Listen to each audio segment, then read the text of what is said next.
तो जैसा कि मैंने बताया, इस चैप्टर को हम स्टार्ट कहाँ से किया। हमारे पास एक क्वेश्चन था, क्या कोई ऑब्जेक्ट अपने आप अपनी स्टेट को चेंज कर सकता है? तो इसका आंसर है नहीं।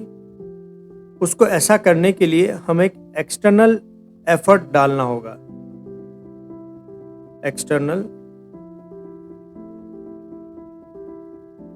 एक एक्सटर्नल एजेंट को काम करना होगा और इस एक्सटर्नल एजेंट का नाम है फोर्स। तो ये जो न्यूटन का फर्स्ट लॉ है वो फोर्स को डिफाइन करता है। वो बोलता है कि जब कोई भी ऑब्जेक्ट अपने आप अपनी स्टेट को चेंज नहीं कर सकता, अगर वो रेस्ट पर है तो रेस्ट पर रहना चाहेगा, अगर वो यूनिफॉर्म वेलोसिटी से मूव कर रहा तो यूनिफॉर्म वेलोसिटी से ही मूव करना चाहेगा।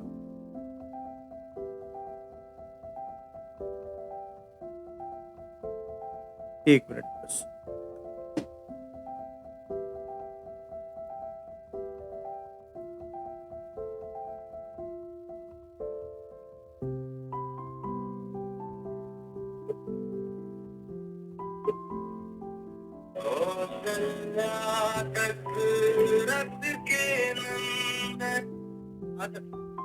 हाँ, हो गया, ऑन हो गया। हाँ ठीक, थैंक यू। ठीक है, ओके।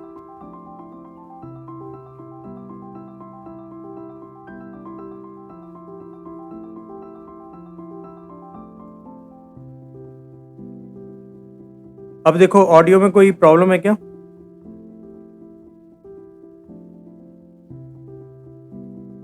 ऑडियो क्लियर है क्या?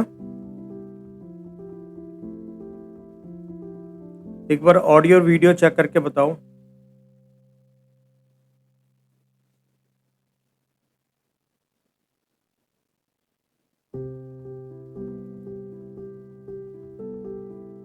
क्या ऑडियो क्लियर है?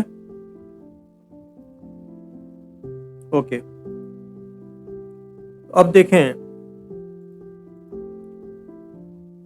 तो न्यूटन का फर्स्ट लॉ फोर्स को डिफाइन करता है। उसके अकॉर्डिंग फोर्स एक एक्सटर्नल एजेंट है जो किसी भी ऑब्जेक्ट की स्टेट को चेंज कर सकता है। ओके। इसके बाद नेक्स्ट बात है, हम नेक्स्ट कॉन्सेप्ट पढ़ेंगे लीनियर मोमेंटम। तो ये अब नेक्स्ट क्वेश्चन ये है कि मान लो मेरे पास दो ऑब्जेक्ट्स है, एक का मास है 2 kg और एक का मास है 4 kg, और दोनों को मैं 2 सेकंड में 0 से 2 मीटर पर सेकंड की स्पीड देना चाहता हूं। तो क्या दोनों पर सेम फोर्स लगाना होगा? तो इसका आंसर है नहीं। जिस ऑब्जेक्ट का मास ज्यादा है उस पर आपको ज्यादा फोर्स लगाना होगा। तो लीनियर मोमेंटम एक फिजिकल क्वांटिटी है, वो डिसाइड करती है कि कोई भी चेंजेस लाने के लिए, किसी भी ऑब्जेक्ट की स्टेट में चेंज करने के लिए आपको कितने फोर्स की जरूरत होगी। ठीक है, ये वो फिजिकल क्वांटिटी है जो किसी भी ऑब्जेक्ट में कंटेन टोटल लीनियर मोशन को मेजर करती है। तो total linear motion is measured by linear momentum. Okay. तो अब न्यूटन का सेकंड लॉ, वो अब हमको फर्स्ट लॉ ने ये तो बता दिया कि फोर्स क्या है, कितना फोर्स लगेगा किसी भी चेंज को लाने के लिए, तो उसकी न्यूमेरिकल वैल्यू हमें न्यूटन का सेकंड लॉ ऑफ मोशन देगा। ठीक है। और ये जो थर्ड लॉ है वो हमें बताएगा कि फोर्स का ओरिजिन क्या है। फोर्स क्या एक अकेला यूनिवर्स में एक अकेला फोर्स पॉसिबल है? तो न्यूटन का थर्ड लॉ बोलता नहीं, फोर्स हमेशा पेयर्स में होंगे, है ना। जैसे मान लो एक टेबल के ऊपर तुम एक बुक रख दो m मास की, तो ये जो बुक है ये इस टेबल पर एक फोर्स लगाएगी n, तो बदले में ये जो सरफेस है ये भी इस बुक पर एक फोर्स लगाएगी n। तो ये अकेला फोर्स कभी नहीं आएगा। अगर एक ऑब्जेक्ट ने एक दूसरे ऑब्जेक्ट पर फोर्स लगाया है तो दूसरा ऑब्जेक्ट भी पहले ऑब्जेक्ट पर फोर्स लगाएगा। तो यूनिवर्स में फोर्स हमेशा पेयर्स में होते हैं। तो जो ये law of conservation of linear momentum है वो भी यही बात बोलता है, थर्ड लॉ ऑफ मोशन भी वही सेम लॉ बात बोलता है। इसके बाद क्या हर केस में हमको फोर्स कैलकुलेट करना पॉसिबल होगा न्यूटन के सेकंड लॉ के अकॉर्डिंग? बोल तो नहीं। हम अपनी डेली लाइफ में कुछ ऐसी इवेंट्स देखते हैं जिसमें हम न्यूटन का सेकंड लॉ यूज करके फोर्स कैलकुलेट नहीं कर सकते। एग्जाम्पल के लिए, अगर एक बैट्समैन एक बॉल को हिट करता है तो बैट और बॉल के बीच में जो कांटेक्ट होता है वो बहुत स्मॉल फ्रैक्शन ऑफ टाइम के लिए होता है, बहुत छोटे से टाइम के लिए होता है। और इतने छोटे से टाइम के लिए ये बैट बॉल के ऊपर बहुत सारी वैल्यू का फोर्स लगा देता है। इस तरह से अगर मैं वाई एक्सिस पे फोर्स कैलकुलेट करूं और एक्स एक्सिस पे टाइम लूं तो बहुत छोटा सा टाइम इंटरवल में, ये बहुत छोटा टाइम इंटरवल है, डी टी बहुत छोटा है, मान लो 0.01 या 0.001, बहुत इतना सेकंड है। तो इतने सेकंड में जो बैट ने बॉल पर फोर्स लगाया, इट इज वेरिएबल फोर्स। तो अब यहाँ पर हम फोर्स कैलकुलेट नहीं कर सकते क्योंकि बहुत छोटे से टाइम में इतने सारा फोर्स लग गया, तो हम क्या बोलेंगे कि बैट ने बॉल पर कितना फोर्स लगाया, तो ये दिक्कत होगी। तो उस केस में हमने एक नई फिजिकल क्वांटिटी डिफाइन करी है, इम्पल्स। तो यहाँ पर फोर्स की जगह हम इम्पल्स को डिफाइन करना और इम्पल्स टर्म यूज करना ज़्यादा बेटर होगा। हम फोर्स के बजाय हम ये बोलेंगे कि what is the impulse exerted by bat on the ball. तो ये हम यहाँ पे देखेंगे। फिर इसी पर बेस्ड एक थ्योरम है, जो इम्पल्स होता है it is equal to change in linear momentum, और इस एक्सप्रेशन को हम बोलते हैं इम्पल्स मोमेंटम थ्योरम। ओके, फिर हम इसके बाद देखेंगे कि कई कॉम्प्लेक्स प्रॉब्लम होती है, कोई भी प्रॉब्लम हो तो उसको हमको इजीली सॉल्व करना पॉसिबल है by using free body diagram. तो हम लास्ट में फ्री बॉडी डायग्राम बेसिकली क्या है, कोई भी ऑब्जेक्ट के अगर तुमको मोशन की स्टडी करनी हो तो उसको अपने सराउंडिंग से आइसोलेटेड करके देखो। जैसे एक बॉल है, फ्लोर पे रखी है, तो इस पे फिर लगने वाले फोर्सेस मैं इसके ऊपर एरो की मदद से बना देता हूँ। जैसे इस पर एक डाउनवर्ड ग्रेविटेशनल फोर्स लगता है mg, और ये जो सरफेस है ये भी इस बॉल पर एक फोर्स लगाती है नॉर्मल डायरेक्शन। तो देखो, मैंने ऑब्जेक्ट लिया, ऑब्जेक्ट को एक डायग्राम की हेल्प से समझाया और उस पर लगने वाले फोर्सेस बताए। तो ये जो मैंने किया है इसी को हम बोलते हैं फ्री बॉडी डायग्राम। तो इस चैप्टर में हम ये सारा कंप्लीट सीखेंगे। यहाँ तक क्लियर है बात? तो अभी हम एक एक करके इन सारी कॉन्सेप्ट को समझना शुरू करेंगे।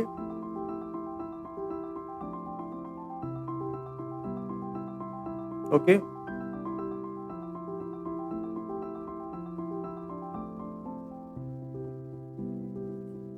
तो हम लोग अब स्टार्ट करते हैं चैप्टर को।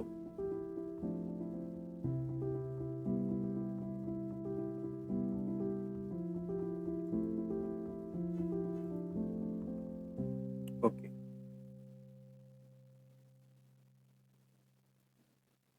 तो सबसे पहली बात हम लोग मास और इनर्शिया को समझेंगे। तो मास को फिजिक्स में डिफाइन करना पॉसिबल नहीं है, प्रॉपरली कोई डेफिनेशन नहीं है, लेकिन हम इसको समझ सकते हैं। इट इज कॉज ऑफ, या यहाँ पर अगर हम देखें what is mass, it is measure of inertia. और इनर्शिया क्या है? Inertia is property of an object by virtue of it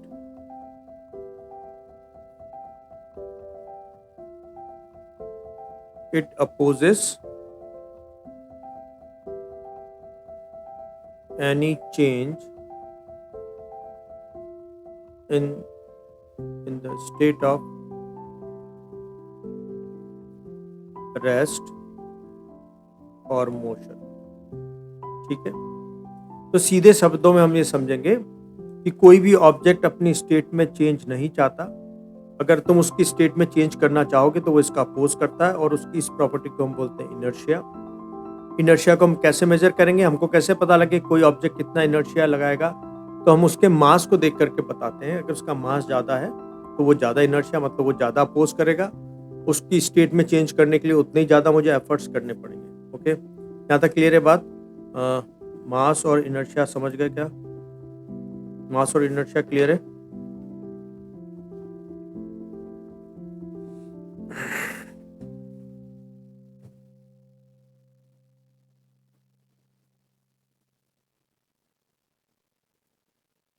okay. अब न्यूटन का first law of motion, Newton का फर्स्ट लॉ ऑफ मोशन क्या करता है? It defines inertia and force both. ये बोलता है कि कोई ऑब्जेक्ट अगर रेस्ट पर है या अपनी यूनिफॉर्म वेलोसिटी या यूनिफॉर्म मोशन की स्टेट में है, तो वो ऐसा तब तक रहेगा जब तक कि उसके ऊपर कोई पुश या पुल नहीं लगाया जाए। यानी जब तक हम उसके ऊपर कोई एक्सटर्नल फोर्स नहीं लगाते तब तक वो अपनी स्टेट में ही रहना चाहेगा। तो इस तरह से वो इनर्शिया और फोर्स दोनों को डिफाइन करता है। ओके, तो ये हो गया हमारे पास न्यूटन का फर्स्ट लॉ, है ना। तो मोशन और फोर्स को हम देखो, फोर्स क्या है? Force is a physical interaction between any that can pull और push an object. Okay, vector quantity है, इसकी एसआई यूनिट न्यूटन है। फोर्स क्या क्या कर सकता है? फोर्स जो है मोशन की स्टेट को चेंज कर सकता है। वो स्पीड बढ़ा सकता है, स्पीड कम कर सकता है, रोक सकता है, या ऑब्जेक्ट की मोशन स्टार्ट कर सकता है। मोशन की डायरेक्शन भी बदल सकता है, ऑब्जेक्ट को डिफॉर्म भी कर सकता है, उसका शेप और साइज भी चेंज कर सकता है। अगर हम अपनी डेली लाइफ में कुछ एग्जांपल देखें तो किसी ट्रॉली को तुम अगर पुश करते हो या किसी टेबल को पुश करते हो तो तुम फोर्स लगाते हो, और कोई ग्रेविटी जो है वो किसी भी ऑब्जेक्ट को अपने सेंटर, अर्थ के सेंटर की तरफ पुल करती है। ओके, और कोई भी चलता हुआ ऑब्जेक्ट है, फ्रिक्शन उसको स्टॉप कर सकता है। ओके, यहां तक देखो, कोई डाउट हो तो बताएं।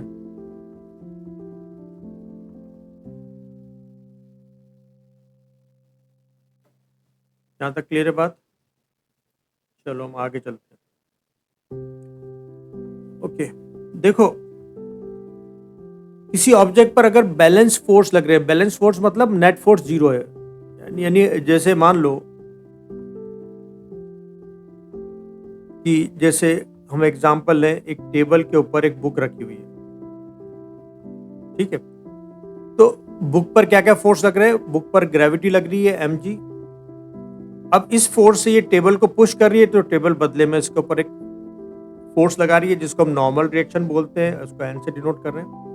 तो इस ऑब्जेक्ट पर अभी हम खाली बुक को देख रहे हैं ना, बुक पर एक तो डाउनवर्ड फोर्स लग रहा है due to gravity which is mg, और एक टेबल ने फोर्स लगाया n। तो इस पर ये दोनों, अब चूंकि अगर वर्टिकल डायरेक्शन में कोई मोशन नहीं है तो इसका मतलब नॉर्मल रिएक्शन और mg इक्वल और अपोजिट है। तो ऐसे फोर्सेस को हम बोलते हैं बैलेंस फोर्स। ओके, तो इस केस में अगर किसी ऑब्जेक्ट पर दो या दो से ज्यादा फोर्सेस लग रहे हैं और वो एक दूसरे को कैंसिल कर रहे हैं, तो ऑब्जेक्ट रेस्ट पर रहेगा, ठीक है, या वो यूनिफॉर्म वेलोसिटी से भी चल सकता है। और जैसे अगर मैं मान लो एक बॉल लूं, फ्लोर स्मूथ है, इस पर कोई फ्रिक्शन फोर्स नहीं लग रहा है, और mg नीचे लग रहा है और नॉर्मल रिएक्शन इधर लग रही है। अगर ये यूनिफॉर्म वेलोसिटी से चल रही है, मान लो 10 मीटर पर सेकंड से, तो ये लगातार चलती रहेगी, रुकेगी नहीं। तो ये फोर्सेस यानी बैलेंस फोर्सेस के केस में हो सकता है ऑब्जेक्ट रेस्ट पर हो, या हो सकता है वो यूनिफॉर्म वेलोसिटी से चल रहा हो। अनबैलेंस फोर्सेस जो होते हैं, है ना, जैसे मान लो एक बॉल है, उसको तुमने किसी हाइट से रिलीज कर दिया, तो वो नीचे की तरफ mg फोर्स से जा रही है, और एक एयर फ्रिक्शन लग रहा है इसको ऊपर की तरफ F, लेकिन एयर फ्रिक्शन इतना सफिशिएंट नहीं है कि वो इस mg को ओवरकम कर पाए, तो ये नीचे की तरफ स्पीड अप होती जाएगी। तो उस केस में ऑब्जेक्ट के ऊपर जब अनबैलेंस फोर्स लगते हैं तो ऑब्जेक्ट एक्सेलरेटेड होता है। एक्सेलरेटेड होने का मतलब है उसकी वेलोसिटी टाइम के साथ लगातार चेंज होगी, हो सकता है बढ़ सकती है, या तुम एक चलती हुई कार में ब्रेक लगाओगे तो हो सकता है कम हो सकती है। क्लियर है बात? तो फोर्सेस मोशन को कैसे अफेक्ट कर सकते हैं? अगर बैलेंस फोर्स है तो ऑब्जेक्ट के वेलोसिटी में कोई चेंज नहीं आएगा, और अनबैलेंस फोर्स है तो ऑब्जेक्ट की स्पीड बदल सकती है।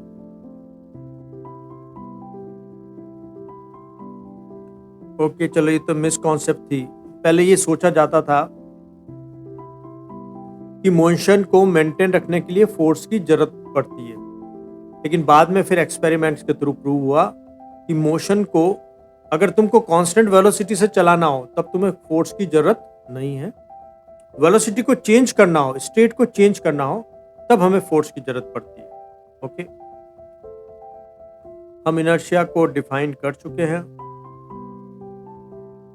इनर्शिया इज टेंडेंसी या property of object to resist any change in its state of motion. Okay, ये ऑब्जेक्ट की नेचुरल प्रॉपर्टी है, हर ऑब्जेक्ट में रहती है। जितना ज्यादा मास होगा उतना ज्यादा इनर्शिया होगा। ओके, अगर जैसे हम कंपेयर करें ट्रक और एक बाइसिकल को, तो अगर दोनों सेम वेलोसिटी से चल रहे हैं तो हमें ट्रक को रोकने के लिए ज्यादा फोर्स लगाना होगा विथ रिस्पेक्ट टू बाइसिकल। तो यहां तक अब देखो, इनर्शिया 3 तरह का हो सकता है। इनर्शिया ऑफ रेस्ट, कोई ऑब्जेक्ट रेस्ट पर है तो वो रेस्ट पर ही रहना चाहेगा। एग्जाम्पल के लिए, जैसे आप लोगों ने जब ट्रैवल किया होगा, मान लो तुम एक बस में बैठे हो या कार में बैठे हो और ये व्हीकल सडनली स्टार्ट हो जाए, एकदम जीरो से उसको स्पीड दे दी जाए, तो तुम देखोगे तुम्हारे बॉडी का जो लोअर पोर्शन है वो तो व्हीकल के कांटेक्ट में है, तो वो तो इसके साथ चलना स्टार्ट करता है। लेकिन अगर बॉडी का अपर पोर्शन देखो तो ये सीधा डायरेक्ट कांटेक्ट में नहीं है, तो ये रेस्ट पर है तो रेस्ट पर रहना चाहेगा, तो ये अपनी जगह पर रहेगा और ये सीट समेत आगे चला जाएगा, तो तुम एक बैकवर्ड जर्क एक्सपीरियंस करते हो। तो क्या हुआ इस प्रोसेस में, हमारे बॉडी के अपर पार्ट में जो कि रेस्ट पर था तो उसने रेस्ट पर ही रहने की कोशिश करी, और व्हीकल अगर सडनली स्टार्ट हुआ तो बैकवर्ड जर्क एक्सपीरियंस करते हो। तो it is inertia of rest, मतलब कोई ऑब्जेक्ट अगर रेस्ट पर है तो वो रेस्ट पर ही रहना चाहेगा। ठीक है। दूसरा है जैसे इनर्शिया ऑफ मोशन। मान लो तुम किसी व्हीकल में हो और वो किसी स्पीड से चल रहा था और फिर सडनली अगर ब्रेक लगा दिया तो तुम फील करते हो कि तुम एक फॉरवर्ड जर्क एक्सपीरियंस करते हो। वो इसलिए कि तुम्हारा बॉडी का लोअर पार्ट तो व्हीकल के साथ रेस्ट पे आ गया, लेकिन अपर पार्ट जो डायरेक्ट कांटेक्ट में नहीं था वो अभी भी उसी स्पीड से आगे चलना चाहेगा, तो वो एक फॉरवर्ड जर्क एक्सपीरियंस करेगा। तो it is inertia of motion.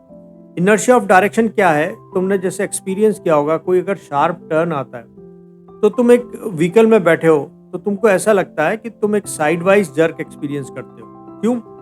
कि तुम हमारे अगर हम सर्कल या किसी भी कर्व पर हैं तो वेलोसिटी की डायरेक्शन टेंजेंशियल होती है, तो तुम व्हीकल तो टर्न ले गया लेकिन तुम अभी भी इसी डायरेक्शन में चलना चाह रहे थे, तो इसलिए तुम एक साइड वाइज जर्क एक्सपीरियंस करते हो। तो it is direction, inertia of direction, मतलब कोई भी ऑब्जेक्ट अपनी डायरेक्शन में चेंज नहीं चाहता, मतलब वो जिस वेलोसिटी से चलना चाह रहा था उसी वेलोसिटी से चलना चाहेगा। तो ये हो गया इनर्शिया। और न्यूटन का फर्स्ट लॉ ऑफ मोशन भी हमने देख लिया। An object at rest stay at rest and an object is in motion continue in uniform motion unless acted upon bye an external force. Okay, इसके कुछ example जैसे हमने देखे कि अगर नेट फोर्स 0 है तो ऑब्जेक्ट यूनिफॉर्म वेलोसिटी से ही चलना चाहेगा। अगर नेट फोर्स 0 नहीं है तो ऑब्जेक्ट विल एक्सेलरेट, उसकी वेलोसिटी चेंज होगी। ओके, तो ये हो गया हमारे पास बात खत्म। तो यहां तक क्लियर है बात। अभी हमने जो सीखा है, हमने ये सीखा, हमने 3 चीजें सीखी basically, inertia, mass and Newton's first law of motion. हमने देखा कि कोई भी ऑब्जेक्ट अपनी स्टेट अपने आप चेंज नहीं कर सकता। ऐसा करने के लिए हमको एक एक्सटर्नल फोर्स लगाने की जरूरत होती है। ओके, तो उसकी इस प्रॉपर्टी को हम बोलते हैं इनर्शिया। और मास के थ्रू हम इनर्शिया को मेजर कर सकते हैं, जितना ज्यादा मास होगा उतना ज्यादा इनर्शिया होगा। और न्यूटन का फर्स्ट लॉ बोलता है कि कोई ऑब्जेक्ट अगर रेस्ट पर है तो रेस्ट पर रहना चाहेगा, अगर यूनिफॉर्म वेलोसिटी से चल रहा है तो यूनिफॉर्म वेलोसिटी से ही चलना चाहेगा। यहाँ तक क्लियर है? कोई बात, कोई डाउट हो तो बताएं।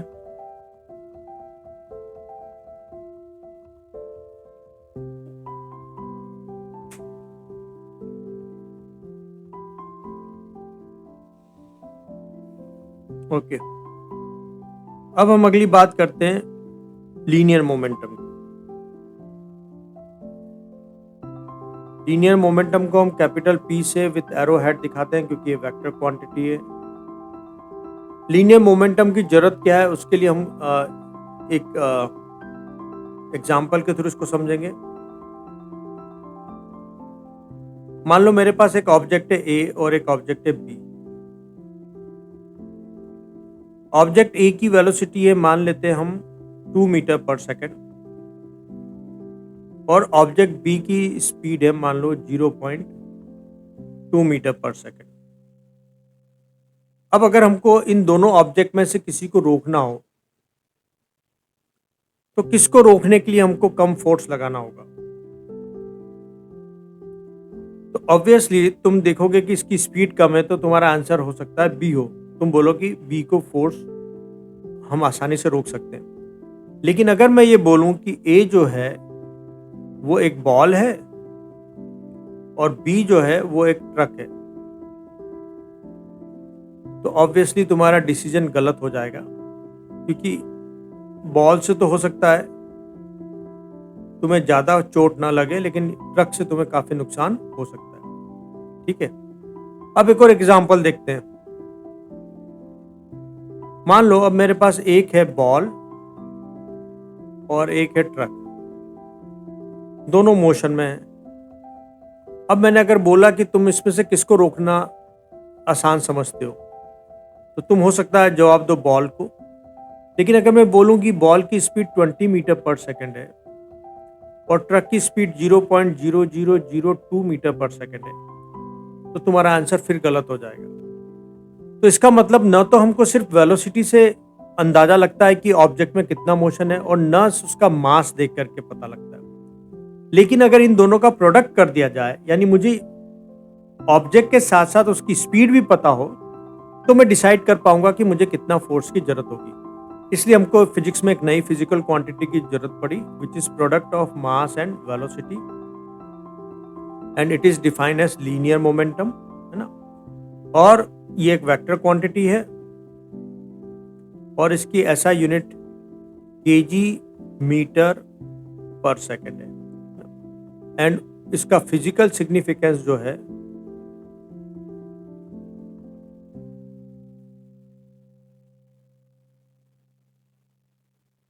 it denotes total linear motion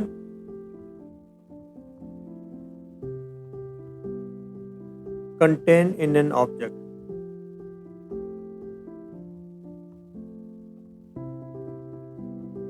okay, कोई डाउट? क्लियर है? लीनियर मोमेंटम समझ में आ गया?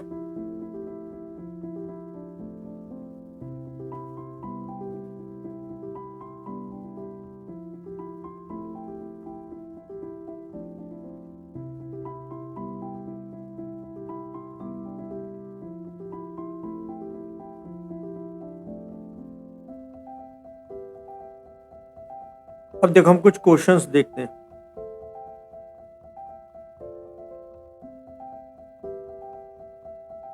हम प्रोजेक्टाइल मोशन का एग्जांपल ले लेते हैं। सपोज एक बॉल, इसका मास 2 kg, और हमने इसको 10 मीटर पर सेकंड से 37 डिग्री पर प्रोजेक्टेड कर दिया।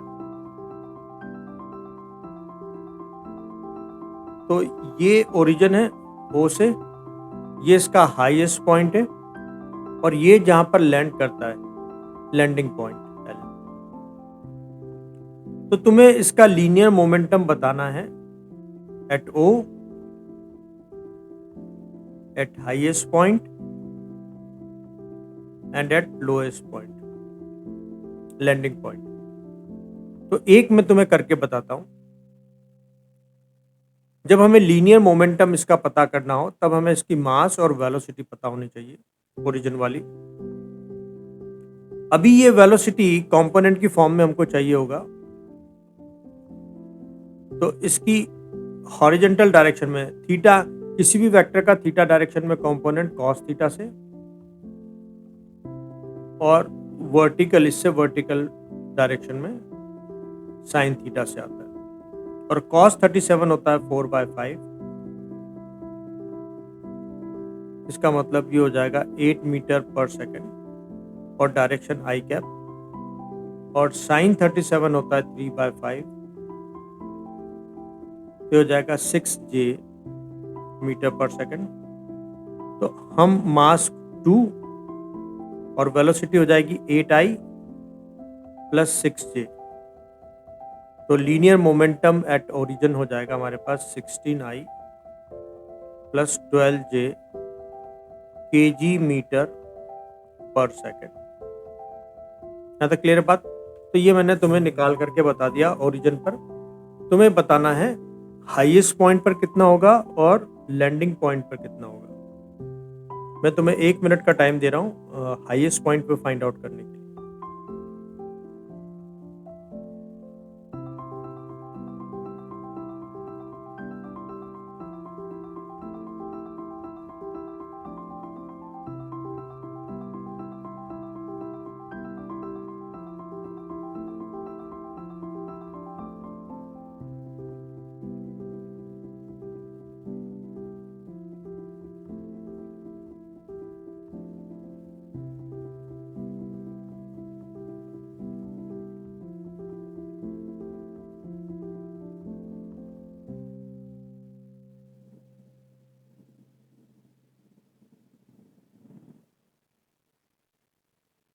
ओके, तो हम देखते हैं इसका हाईएस्ट पॉइंट पर कितना होगा। देखो हमको पता है कि हाईएस्ट पॉइंट पर से इसके पास एक हॉरिजॉन्टल वेलोसिटी बचती है, वर्टिकल वेलोसिटी इसकी हो जाती है 0, तो इसकी हॉरिजॉन्टल वेलोसिटी है 8। तो मास इनटू हॉरिजॉन्टल पॉइंट पर वेलोसिटी, मास इसका 2, हॉरिजॉन्टल वेलोसिटी है 8I, तो ये हो जाएगा 16I kg metre per second. Okay, check करो आंसर, अगर सही है तो बताएं सही और गलत है तो रॉन्ग बताएं, और फिर इसका लैंडिंग पॉइंट पर भी निकालो। इसके लिए भी तुम्हारे पास 1 मिनट का टाइम है। Okay good.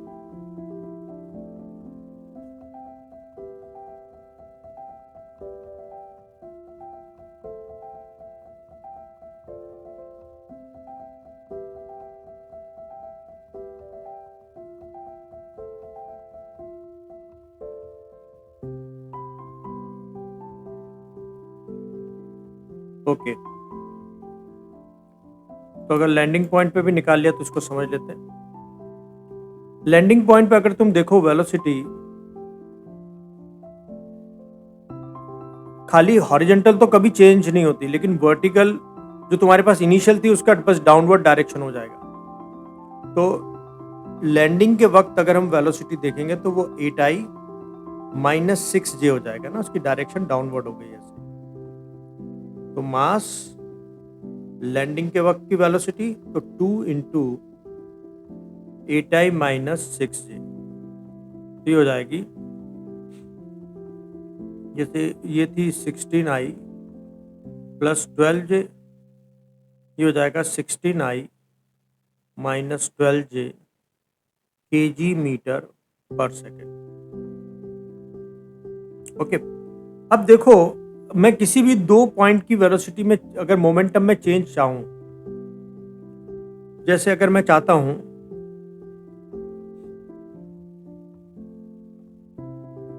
कि ये ओरिजिन से जब हाईएस्ट पॉइंट पर पहुंच गया तो what is the change in it's linear momentum, तो चेंज हम जब भी निकालते हैं तो फाइनल माइनस इनिशियल करेंगे। फाइनली ये कहां पर पहुंचा, एच पर, इनिशियली कहां से, ओ से। तो देखो हाईएस्ट पॉइंट पर अगर तुम देखो, तुमने वेलोसिटी निकाली थी इसकी 16I, तो ये हो जाएगा 16I माइनस, ये हो जाएगा 16I plus 12J। Okay, 16I plus 12J, तो तुम अगर देखोगे तो ये हो गया 16I minus 16I minus 12J, तो ये आ जाएगा माइनस 12J। ठीक है, अब इसी तरह से मैं चाहता हूं कि जब ये ओरिजिन से लैंडिंग पॉइंट पे पहुंच गया तब इसके मोमेंटम में चेंज कितना आया, वो बताएं।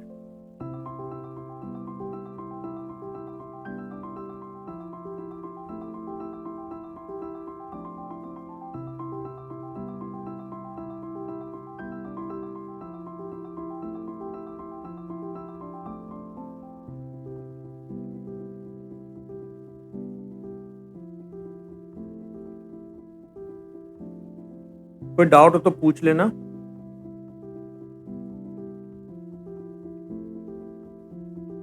और जब कर लो तो डन लिख दें।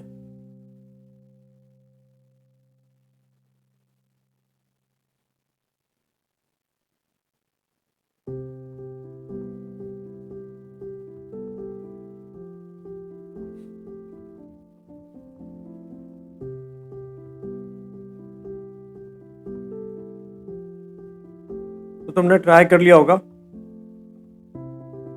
अब हम देखते हैं। तो ये चेंज होता है फाइनल माइनस इनिशियल से। तो फाइनल तुम्हारे पास पोजीशन है लैंडिंग वाली, इनिशियल थी ओरिजिन पर जहां से प्रोजेक्टेड किया था। तो देखो लैंडिंग के वक्त तुम्हारे पास हो जाती है 69 माइनस 12J,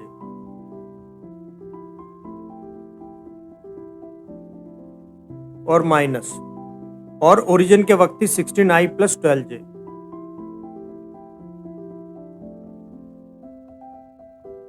तो ये हो जाएगा 69 minus 12J minus 69 minus 12J, ये दोनों कैंसिल हो जाएंगे। ये हो जाएगा minus 24J kg metre per second. Okay,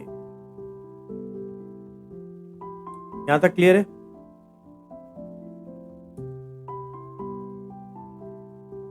यहां तक समझ में आ गया? ओके, अब देखो, अब ये बताओ कि इसको जीरो से हाईएस्ट पॉइंट तक पहुंचने में कितना टाइम लगा, और जीरो से लैंडिंग पॉइंट तक जो कि इसका टाइम ऑफ फ्लाइट है वो बताना। तो इसका एक्चुअली में टाइम ऑफ फ्लाइट निकाल लो। तो हाईएस्ट पॉइंट पे जो पहुंचता तो टाइम ऑफ फ्लाइट का आधा लगता है। तो इसका एक बार टाइम ऑफ फ्लाइट कैलकुलेट करो। इसमें टाइम ऑफ फ्लाइट कैलकुलेट करके बताओ। टाइम ऑफ फ्लाइट कितना लगा?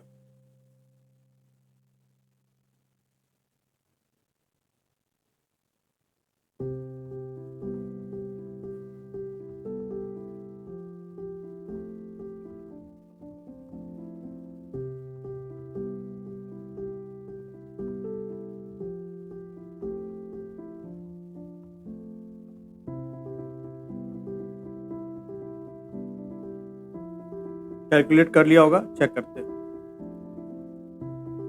देखो टाइम ऑफ फ्लाइट का हमारे पास फॉर्मूला है 2u sin theta by g. Okay, तो 2 इंटू 10 इंटू 3/5 इंटू 10। अभी कैलकुलेशन आसान करने के लिए हम जी की value 10 metre per second square ले लेते हैं। ओके, तो ये हो जाएगा तुम्हारे पास 6/5 इतना सेकेंड। ओके, और जो ये हाफ पर पहुंचता है, हाईएस्ट पॉइंट पे पहुंचता है, तो वो इसका हाफ मतलब 3/5 सेकेंड। अब एक काम करते हैं, हम न्यूटन का हम सेकेंड लॉ ऑफ मोशन पढ़ने जाएंगे। वो बोलता है कि जो फोर्स होता है it is rate of change of linear momentum, मतलब total linear momentum upon total time. तो वो तुम्हें फोर्स बता देता है। तो अभी जैसे O से H तक पहुंचा तब मोमेंटम में चेंज कितना था? 12J, और टाइम कितना लगा? 6/5। तो ये हो जाएगा -10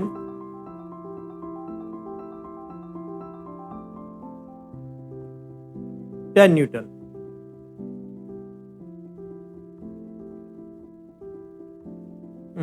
कुछ गड़बड़ है। Okay okay okay,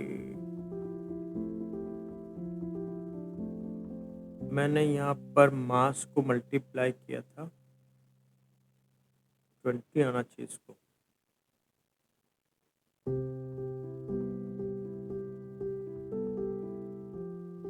to u sine theta by g, तो 6/5 सही है, ये अपन ने किया।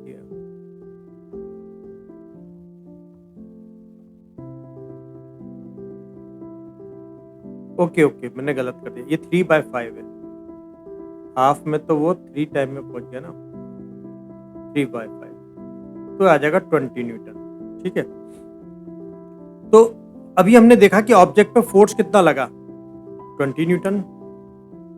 सेकंड केस में भी अगर मैं निकालना चाहूँगा तो फोर्स ऑब्जेक्ट पे लगने वाला change in momentum upon time, तो change in momentum -24 J upon time है 6/5, तो हो जाएगा -20 न्यूटन जे। ठीक है, तो देखो हमको पता है ना ऑब्जेक्ट पर सिर्फ एक ही फोर्स काम करता है, ग्रेविटी, और ग्रेविटी जो होती है वो mg के बराबर होती है, और वो कितनी लगेगी -20 जे। तो देखो यही तो न्यूटन का सेकंड लॉ ऑफ मोशन है, वो ये बोलता है किसी भी ऑब्जेक्ट पे लगने वाला जो फोर्स होगा it is equal to, actually तो इक्वल टू नहीं है वो, उसका स्टेटमेंट तो ये है, it is proportional to rate of change of linear momentum. तो हमने देखो सेकंड लॉ का मैथमेटिकल प्रूफ भी अभी यहाँ एग्जांपल के साथ देख लिया कि ऑब्जेक्ट पर जो फोर्स लग रहा है ग्रेविटी, वो चेंज इन लीनियर मोमेंटम के प्रोपोर्शनल है। यहाँ तक क्लियर है बात? तुम्हें समझ में आ गया जो भी प्रोसेस हमने करी?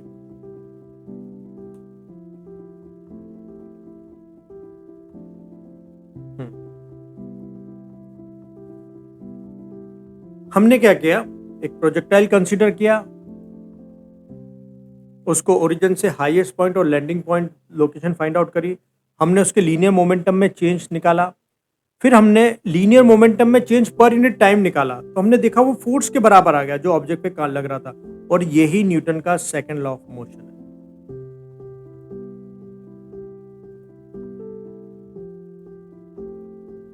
ओके, ये तो हो गया लीनियर मोमेंटम। मैं तुम्हें एक क्वेश्चन और दे रहा हूं ताकि तुम समझ पाओ।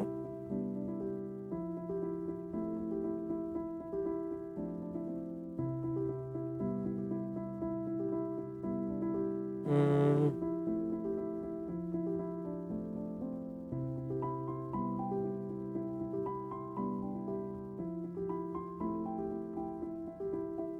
देखो मान लो ये ईस्ट डायरेक्शन, ये वेस्ट, ये नॉर्थ और ये साउथ।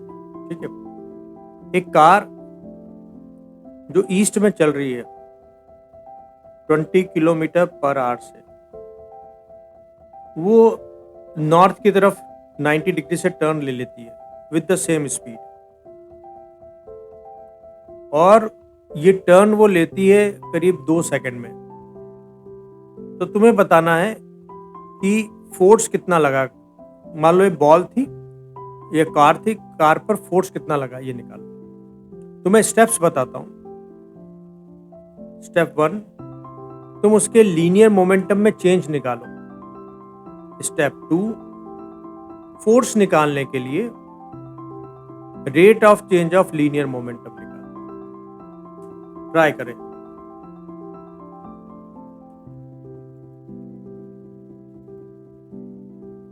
एक मिनट का टाइम है तुम्हारे पास। एक कार ईस्ट में जा रही थी 20 किलोमीटर पर आवर से, वो 2 सेकंड में 90 डिग्री से टर्न लेके नॉर्थ में चलने लगती है विद सेम स्पीड। तो what is the force, value of force on car? Okay, mass इसका है, मास तो वैसे कार का बहुत ज्यादा होता है लेकिन कैलकुलेशन ज्यादा टफ ना हो जाए, चलो हम मास ले लेते हैं कार का 100 kg।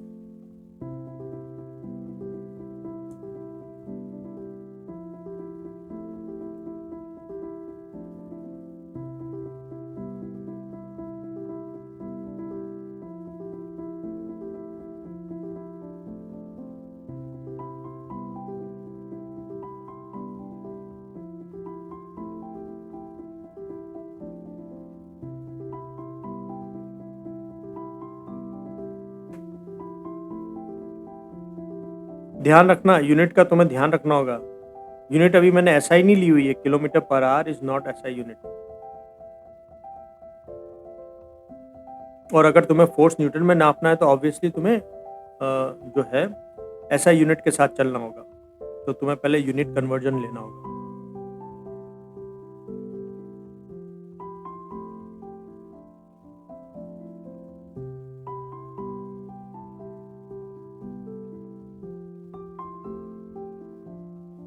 ठीक है, आप लोगों ने ट्राई कर लिया होगा, मैं इसको सॉल्व करके बताता हूँ।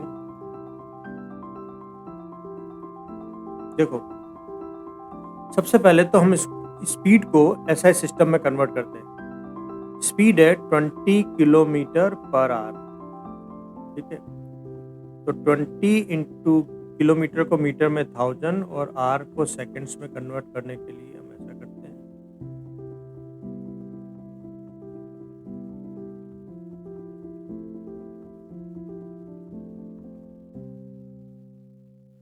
तो ये हो जाएगी 50/9 मीटर पर second, okay.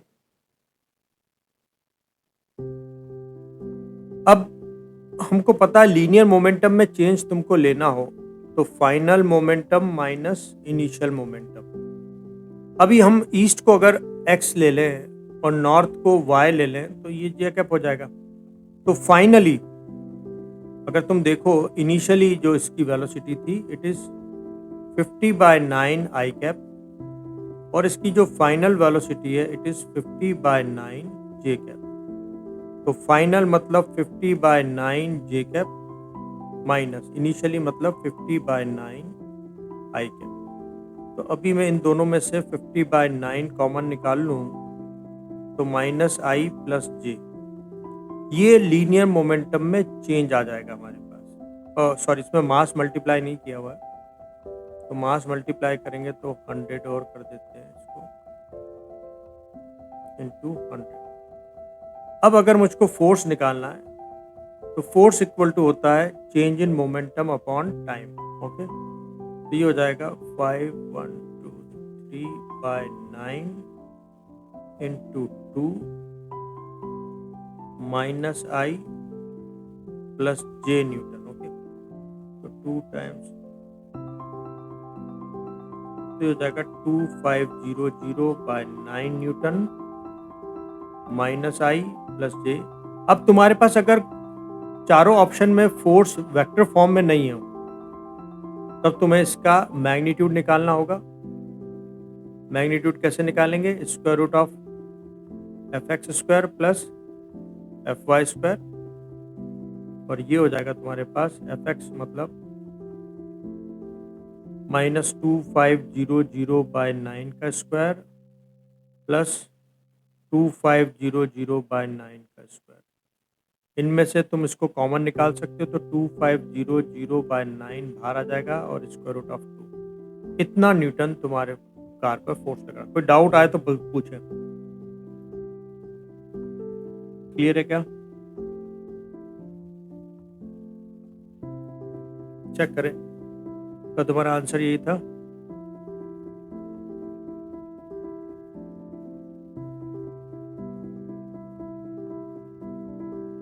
Okay,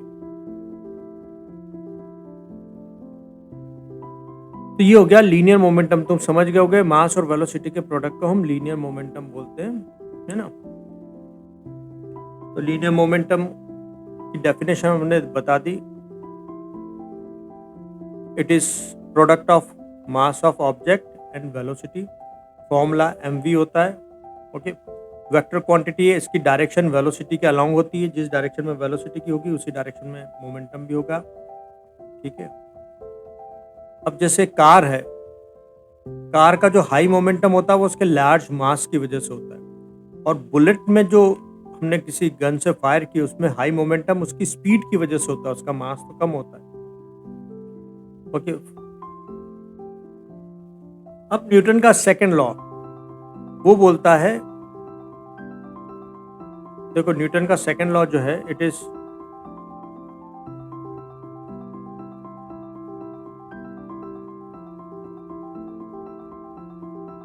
second law of motion. वो बोलता है force is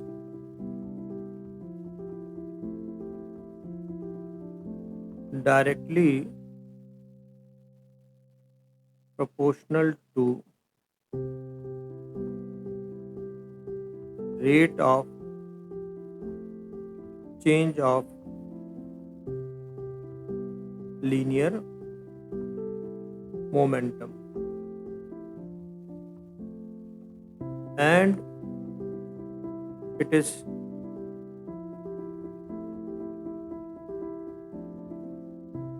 and it is in the direction where momentum is changing.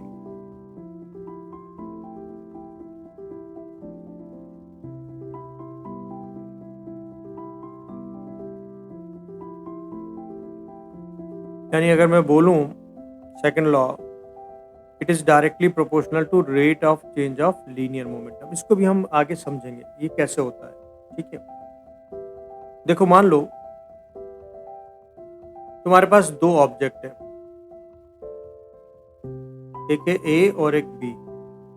मान लो दोनों का मास, एक का मास है 2 kg और एक का मास है 4 kg। ये t इक्वल टू 0 टाइम पर रेस्ट पर थे और हम चाहते हैं कि ये t इक्वल टू 2 सेकेंड में दोनों की स्पीड 10 मीटर पर सेकेंड हो जाए। तो हमें किस पर फोर्स ज्यादा लगाना होगा, ए पर या बी पर? तो हमें एक्सपीरियंस से पता है कि हमें 4 kg पर ज्यादा फोर्स लगाना होगा। तो इसका मतलब force is directly proportional to mass. एक चीज आई। सेकंड केस में मान लो मैं मास सेम ले लेता हूं, ये भी 2 kg का, ये भी 2 kg का, टाइम 0 पर, और मैं चाहता हूं कि 2 सेकंड में ए की स्पीड तो हो जाए 6 मीटर पर सेकंड और बी की स्पीड हो जाए 10 मीटर पर सेकंड। तो यहां पर हम देखो सेम टाइम इंटरवल है, सेम मास है, लेकिन हम चेंज यहां पर बी में ज्यादा स्पीड में चेंज चाहते हैं। तो हमें फोर्स बी पर ज्यादा लगाना होगा ए के कंपैरिजन में ना। जैसे यहां पर भी हमने देखा था, हमने बी पर फोर्स ज्यादा लगाया ए के कंपैरिजन में। यानी force is directly proportional to change in velocity. जितनी ज्यादा वेलोसिटी में चेंज होगा उतना ज्यादा तुम्हें फोर्स लगाना होगा। एक थर्ड केस और समझते हैं। मैं 3 फैक्टर के साथ खेल रहा हूं, मास, चेंज इन वेलोसिटी, और अब मैं लूंगा चेंज इन टाइम। देखो ए और बी दोनों का मास सेम है, 2 kg 2 kg। t equal to 0 second पर ये रेस्ट पर है।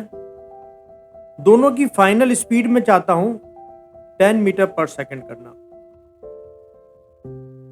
लेकिन इसके लिए मैं टाइम इंटरवल लेना चाहता हूं 2 सेकेंड और इसके लिए मैं टाइम इंटरवल लेना चाहता हूं 1 सेकेंड। तो तुम्हें स्पीड में चेंज ज्यादा तेजी से चाहिए तो तुम्हें फोर्स भी ज्यादा लगाना होगा। तो इस केस में भी हमें जो बी पर फोर्स लगाना होगा it is greater than A.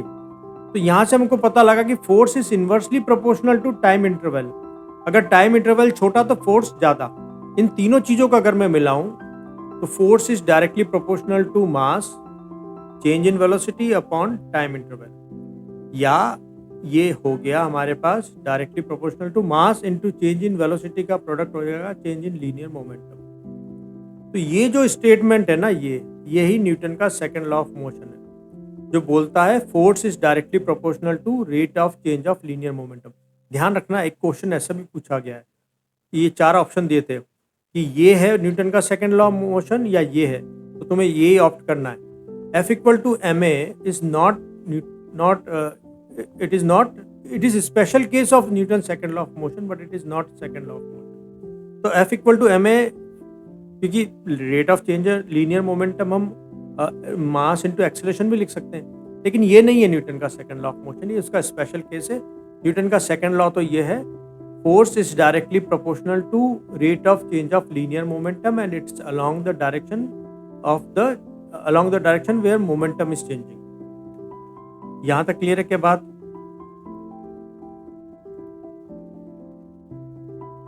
Okay, यहां तक क्लियर है? तो देखो मैंने अभी तक तुमको क्या क्या समझा दिया। मैंने तुम्हें बता दिया इनर्शिया क्या होता है, मास क्या होता है, न्यूटन का फर्स्ट लॉ ऑफ मोशन क्या है, उसके बाद हमने पढ़ा था लीनियर मोमेंटम, और उसके बाद अभी हमने पढ़ा Newton second law of motion. Okay,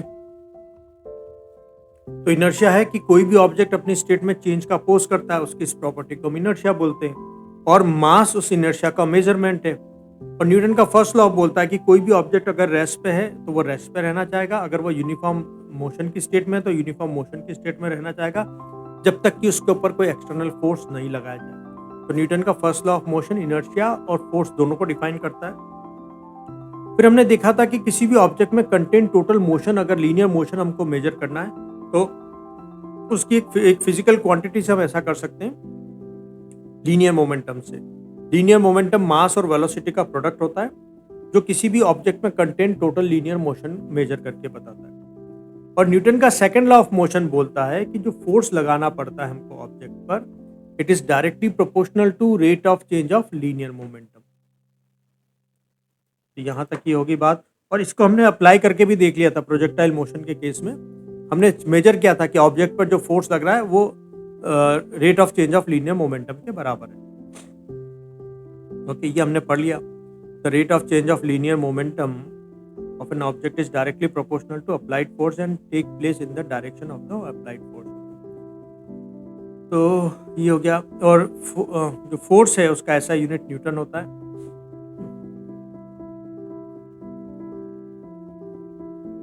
अब हम बात करते हैं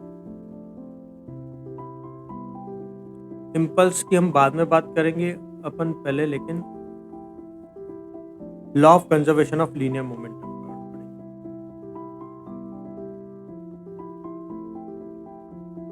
देखो पहले इसको समझ लेते हैं। अभी हमने देखा न्यूटन का सेकंड लॉ बोलता था force is directly proportional to rate of change of linear momentum. फिर हमने एक्सपेरिमेंट से फिर हम इसको क्या कर सकते हैं, इस इनइक्वलिटी को इक्विलिटी में कन्वर्ट करने के लिए कांस्टेंट ला सकते हैं।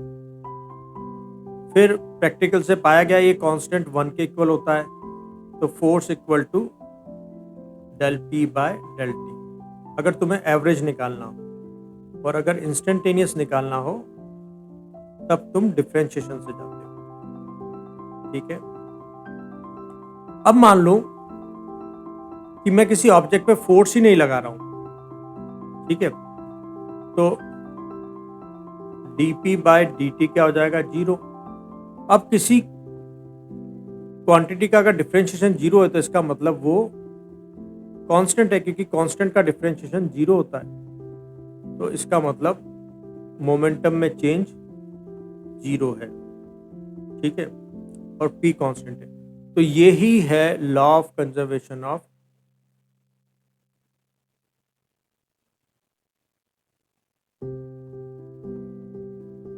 Linear momentum.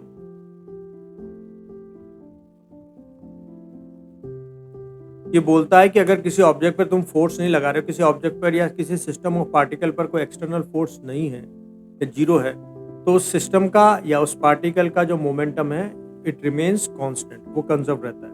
ठीक है, तो the total linear momentum of an isolated system remains constant if no external force act on it. ठीक है, तो उस केस में क्योंकि हमने देखा कि उसका p जो है वो कांस्टेंट रहेगा, या चेंज इन लीनियर मोमेंटम जो है वो कांस्टेंट रहेगा, या ये होता है फाइनल माइनस इनिशियल, ये कांस्टेंट रहेगा, तो फाइनल इक्वल टू इनिशियल, ये हो जाएगी बात। ठीक है, अभी हम इसके कुछ केसेस देखेंगे। अच्छा, और एक और चीज की लीनियर मोमेंटम किस केस में कंजर्व रहेगा, कब? Number 1, there is no external force on the system of particle. पहली बात कि एक्सटर्नल फोर्स नहीं होना चाहिए। सिस्टम आइसोलेटेड हो, मतलब वो सराउंडिंग का उसके ऊपर इफेक्ट ना पड़ रहा हो। टोटल मिलाकर के अगर तुम्हें फोर्स 0 करने हो तो ये जरूरी कंडीशन है। सिर्फ इंटरनल फोर्सेस काम करने चाहिए। अब तुम्हें एक केस बताता हूं मैं, जैसे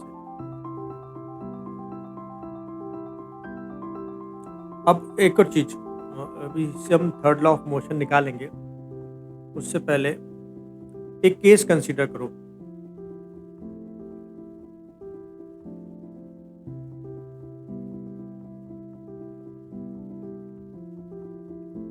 हम एक केस कंसीडर करते हैं, 2 ऑब्जेक्ट है मान लो,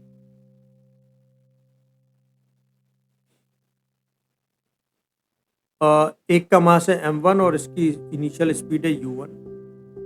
दूसरे ऑब्जेक्ट का मास है m2 और इसकी इनिशियल स्पीड है u2। ये दोनों सेम डायरेक्शन में जा रहे थे और कंडीशन थी कि जो u1 है it is greater then u2, तो पक्की बात है चलते हुए किसी जगह पर टकरा जाएंगे, इनका कोलिजन हो गया। अब कोलिजन के वक्त क्या होता है, ये फर्स्ट पार्टिकल सेकंड पार्टिकल पर एक फोर्स लगाता है, this is force on second due to first, और सेकंड वाला फर्स्ट पर फोर्स लगाता है, this is force on first due to second. ठीक है, फिर ये दोनों सेपरेट हो गए, m1 जा रहा है v1 से और अब m2 जा रहा है v2 से। ठीक है, अब देखो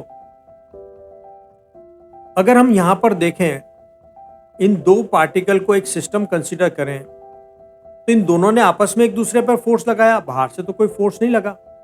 ठीक है, ग्रेविटी लग रही है लेकिन वो इनके मोशन पे कोई असर नहीं डाल रही। ग्रेविटी भाई वर्टिकल डायरेक्शन में, वर्टिकल डायरेक्शन में मोशन नहीं देख रहे हम, तो हॉरिजॉन्टल डायरेक्शन में देख रहे हैं, तो हॉरिजॉन्टल डायरेक्शन में कोई फोर्स नहीं था। हम इसको फ्रिक्शनलेस सरफेस मान रहे हैं ना, ये सरफेस स्मूथ है, तो फ्रिक्शन काम नहीं कर रहा। ये दोनों टकरा है तब इन्होंने आपस में फोर्स लगाया, ऐसे फोर्सेस को हम बोलते हैं इंटरनल फोर्सेस। ठीक है, अब टक्कर से पहले ये इवेंट जो है वो कोलिजन से पहले है, और ये जो सीन है it is after the collision, और ये जो सीन है it is during the collision. तो अब अगर मैं इसका इनिशियल लीनियर मोमेंटम देखूं तो m1 u1 सिस्टम के पास टक्कर से पहले टोटल लीनियर मोमेंटम ये था। ठीक है, और टक्कर के बाद सिस्टम के पास लीनियर मोमेंटम ये था। ठीक, क्योंकि सिस्टम पर नेट एक्सटर्नल फोर्स 0 है, तो सिस्टम के लीनियर मोमेंटम में कोई चेंज नहीं आएगा। तो इसका मतलब इसका इनिशियल लीनियर मोमेंटम और फाइनल लीनियर मोमेंटम सेम रहेंगे। ओके, तो इसका मतलब m1 u1 plus m2 u2 equal to m1 v1 plus m2 v2। Okay, अब क्या करो, ये 1 1 वाली क्वांटिटी को बदल लाओ, m1 u1 minus m1 v1 equal to m2 v2 minus m2 u2। ठीक है, इसमें से अगर मैं m1 कॉमन निकाल लूं तो अभी एक काम करेंगे। देखो मैं क्या करना चाहता हूं, अगर मैं देखूं कि फर्स्ट वाले पार्टिकल के लीनियर मोमेंटम में चेंज कितना आया, तो उसका जो फाइनल है m1 v1 minus m1 u1 इतना उसके लीनियर मोमेंटम में चेंज आया। और सेकंड वाले के लीनियर मोमेंटम में चेंज अगर मैं देखूं m2 v2 minus m2 u2। ठीक है, मैं इस वाले एक्सप्रेशन से अगर नेगेटिव साइन निकाल लूं और m1 भी निकाल लूं, अगर मैं m1 और माइनस के साथ निकाल लूं तो ये बचेगा v1 माइनस u1।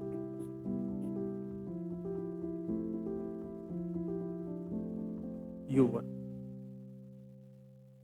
ठीक है, और यहां से मैं m2 निकाल लेता हूं तो v2 माइनस u2। तो ये हो गया negative change in momentum of first particle, और ये हो गया change in linear momentum of second particle. Okay, अब मैं क्या करता हूं, दोनों को मैं मान लेता हूं कोलिजन में जो टाइम इंटरवल लगा इट इज dt।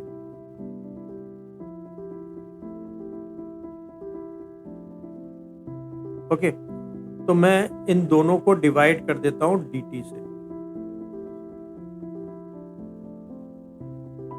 तो देखो ये हो जाएगा force on first due to second, ये हो जाएगा फोर्स ऑन 2 ड्यू टू 1, है ना, क्योंकि न्यूटन का सेकंड लॉ यही बोलता है ना, किसी भी ऑब्जेक्ट पर जो फोर्स लगता है वो उसके rate of change of linear momentum के डायरेक्ट प्रोपोर्शनल होता है। तो अब तुम देखो यही न्यूटन का थर्ड लॉ ऑफ मोशन है।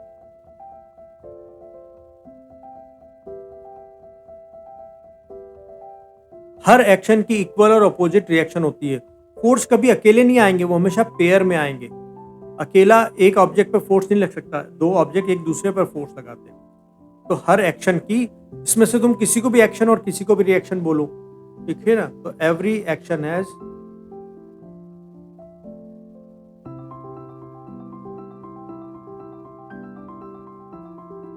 Equal and opposite reaction. तो देखें, हमने ना दो चीजें समझ ली यहाँ पर। एक law of conservation of linear momentum, वो ये बोलता है कि अगर किसी भी सिस्टम पर कोई नेट फोर्स नहीं लग रहा, एक्सटर्नल फोर्स नहीं लग रहा, तो उसका लीनियर मोमेंटम कंजर्व रहेगा, है ना। यानी इनिशियल लीनियर मोमेंटम और फाइनल लीनियर मोमेंटम सेम रहेगा। और न्यूटन का थर्ड लॉ बोलता है कि हर एक्शन की इक्वल और अपोजिट रिएक्शन होती है। वो किस पर बेस्ड है ये law? Third law, law of conservation of linear momentum. वो भी यही बोलता है ना कि एक ऑब्जेक्ट ने दूसरे पर जितना फोर्स लगाया, दूसरे ने भी पहले पर भी उतना ही फोर्स लगाया, लेकिन दोनों की डायरेक्शन अपोजिट है। तो सेम फोर्स लगेंगे लेकिन इक्वल अपोजिट डायरेक्शन में लगेंगे। यहां तक क्लियर है बात?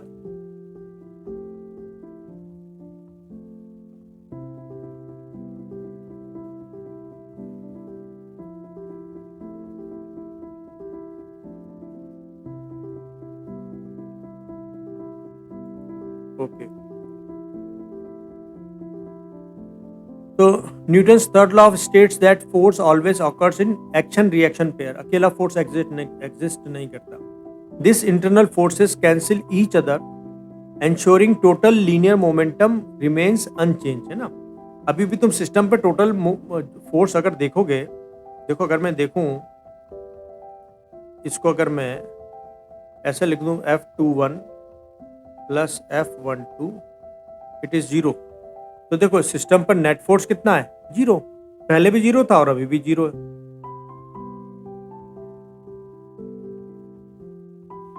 अच्छा, अब इसकी कुछ एप्लीकेशन, इस पर बेस्ड क्वेश्चन कैसे बनते हैं वो भी हम देखते हैं, लेकिन उससे पहले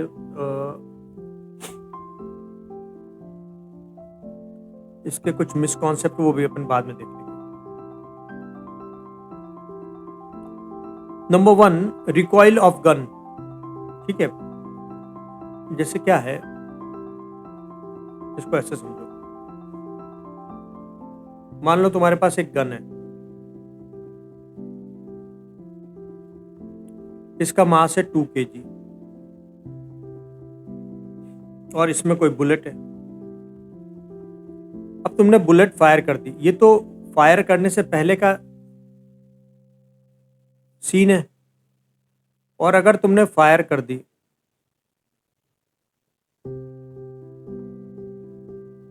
बुलेट का मास हम मान लेते हैं 10 ग्राम,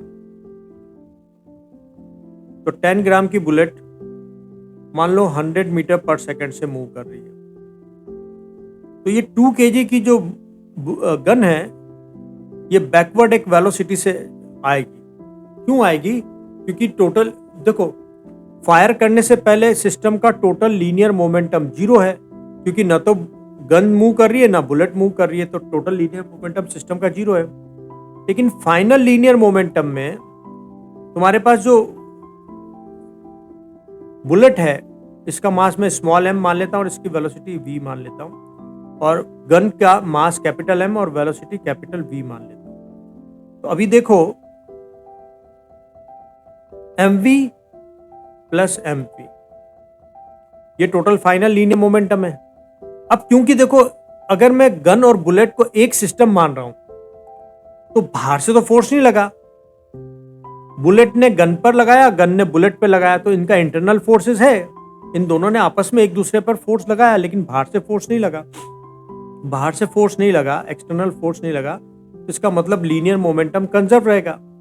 लीनियर मोमेंटम में चेंजेस नहीं आने चाहिए, तो इनिशियल और फाइनल इक्वल रहेंगे। तो इनिशियल तो था 0, फाइनल कितना है? mv plus mv। ये जो गन की स्पीड है उसको रिकॉइल वेलोसिटी बोलते हैं। तो अगर मेरे को रिकॉइल वेलोसिटी निकालनी है तो मुझे ऐसा करना होगा। तो recoil velocity equal to minus mv upon capital M। Okay, तो रिकॉइल वेलोसिटी फाइंड आउट हम कैसे करेंगे? रिकॉइल वेलोसिटी फाइंड आउट करना हो तो माइनस बुलेट का मास इंटू बुलेट की वेलोसिटी अपॉन गन का मास। तो जैसे बुलेट का मास है 10 ग्राम, तो उसको केजी में कन्वर्ट करने के लिए 1000 से डिवाइड करेंगे। उसकी स्पीड है 100 और गन का मास है 2, 1 2 3 1 2 3, तो -1/2 मतलब -0.5 मीटर पर सेकेंड से जो तुम्हारे पास गन है वो पीछे की तरफ रिकॉइल होगी। यहाँ तक क्लियर है? इस तरह का क्वेश्चन तुमको आ सकता है। ये law of conservation of linear momentum का एग्जांपल है। क्लियर है बात?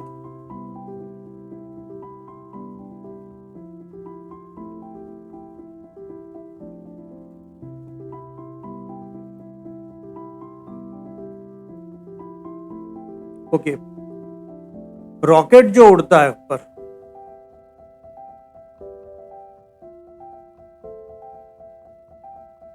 रॉकेट में जो गैसेस बर्न होके बाहर निकलती है, मान लो डीएम मास की गैसेस वी से बाहर निकली, तो रॉकेट को अपवर्ड फोर्स मिलता है। तो रॉकेट को जो थ्रस्ट मिलता है वो thrust v into d m by d t से मिलता है। मतलब जैसे डी टी टाइम में डीएम मास की गैसेस बर्न होके बाहर निकली, तो गैसेस के बर्न होके बाहर निकलने का जो रेट है it is d m by d t, rate of mass ejection, और v is velocity of gases with respect to rocket.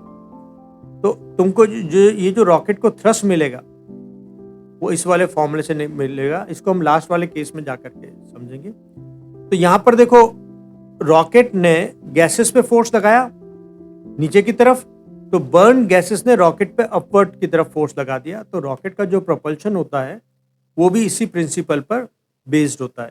ठीक है, रॉकेट गैसेस को नीचे की तरफ पुश करता है और गैसेस बर्न गैसेस रॉकेट को अपवर्ड पुश करती है।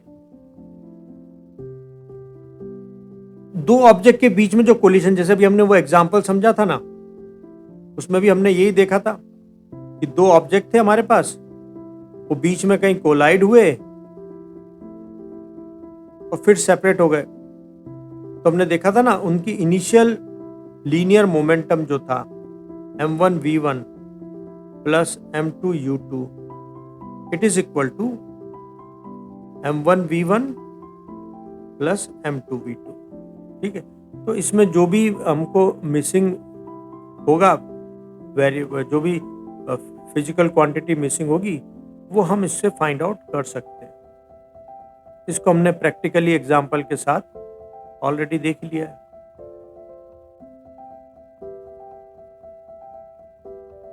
तो न्यूटन का थर्ड लॉ ऑफ मोशन हमने देख लिया। वो ये बोलता है for every action there is an equal and opposite reaction. अगर कोई ऑब्जेक्ट ए ने बी पर फोर्स लगाया एफ, तो पक्की बात है बी भी ए पर एक फोर्स लगाएगा माइनस एफ। माइनस मतलब उसका वैल्यू तो सेम होगा लेकिन डायरेक्शन अपोजिट होगी। ठीक है, तो मतलब force on A due to B is equal to negative of force on B due to A. दोनों ऑब्जेक्ट एक दूसरे पर इक्वल और अपोजिट फोर्स लगाएंगे। तो इसका जो फिजिकल सिग्निफिकेंस वो ये है कि ये लॉ बताता है कि forces always exist in pair. अकेला कोई फोर्स कभी नहीं होगा।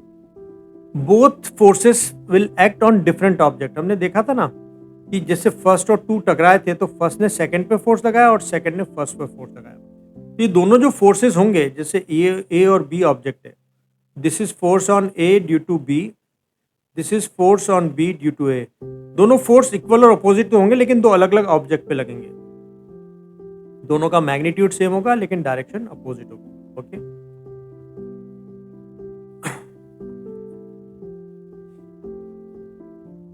जैसे हम जो वॉक करते हैं, वॉकिंग करते वक्त हम क्या करते हैं कि हमारे फुट से हम ग्राउंड को नीचे की तरफ पुश करते हैं और बदले में ग्राउंड है ना, हम ग्राउंड पे फोर्स लगाते हैं नीचे की तरफ और बदले में ग्राउंड हमको फोर्स लगाता है। और इस फोर्स का जो हॉरिजॉन्टल कंपोनेंट है वो हमको आगे की तरफ मूव कराता है और वर्टिकल कंपोनेंट हमारे वेट को बैलेंस करता है।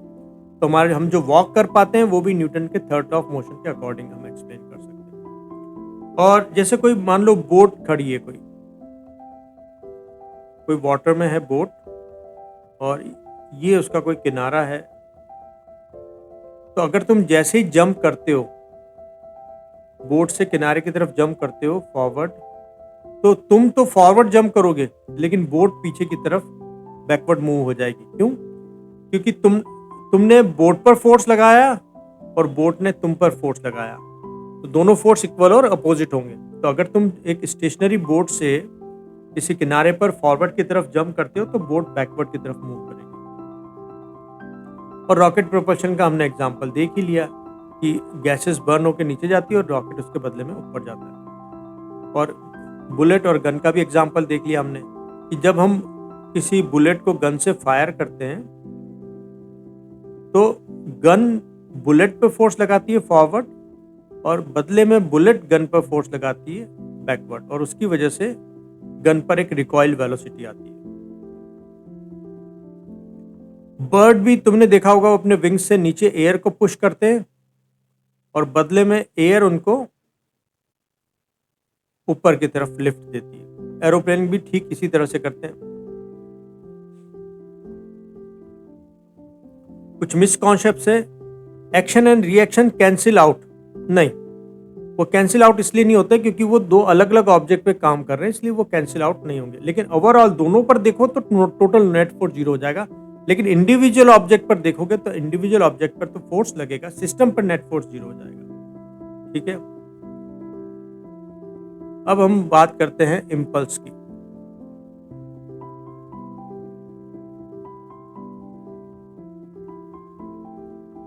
देखो, न्यूटन के सेकंड लॉ के हिसाब से हम फोर्स हमेशा कैलकुलेट नहीं कर सकते। देखो, इम्पल्स,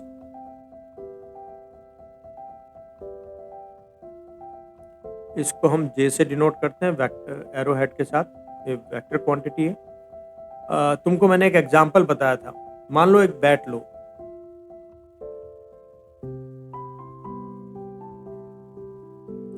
और इससे अब बॉल इसकी तरफ आ रही है, एक बॉल इसकी तरफ आ रही है, इससे कोलाइड हुई और फिर बैट ने उसको पुश कर दिया किसी डायरेक्शन में। अब ये जो बैट और बॉल में कोलिजन हो रहा है, उसमें होता क्या है कि बॉल बैट की तरफ आती है, दोनों एक दूसरे से अपोजिट मूव करते हैं, दोनों कांटेक्ट में, और इनका कांटेक्ट बढ़ता जाता है, तो दोनों एक दूसरे की तरफ मूव करते हैं। फिर लास्ट में बॉल बैट को छोड़ करके दूर जाती है। इस सब घटना को अगर हम फोर्स को टाइम के साथ दिखाएं तो देखें, यहां पर हम टाइम ले रहे हैं और यहां पर हम फोर्स ले रहे हैं, तो एक ऐसा शार्प पीक बनेगा। ये जो पॉइंट है ए, यहां ये दिखाता है कि बॉल और बैट कांटेक्ट में आ गए, और ये जो उनका फोर्स का बढ़ना, ये बता रहा है कि दोनों एक दूसरे की अपोजिट डायरेक्शन में मूव कर रहे हैं। बैट आगे की तरफ और बॉल पीछे की तरफ मूव कर रहे हैं, इसलिए दोनों के बीच में फोर्स बढ़ता जा रहा है।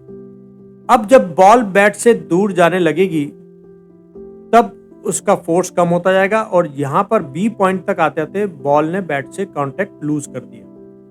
तो अब ये जो बैट ने बॉल पर फोर्स लगाया, ये टाइम इंटरवल बहुत छोटा है, जो जितनी देर में वो कांटेक्ट में रहे, ये छोटा टाइम इंटरवल 0.01 सेकेंड या उससे भी छोटा हो सकता है। तो इस छोटे से टाइम इंटरवल में बैट ने बॉल पर वेरिएबल फोर्स लगाए, कोई एक फोर्स नहीं लगाया। तो अब वो यहां से कोई बोले कि भाई बैट ने बॉल पर कितना फोर्स लगाया, तो ये क्वेश्चन मीनिंगलेस हो जाएगा।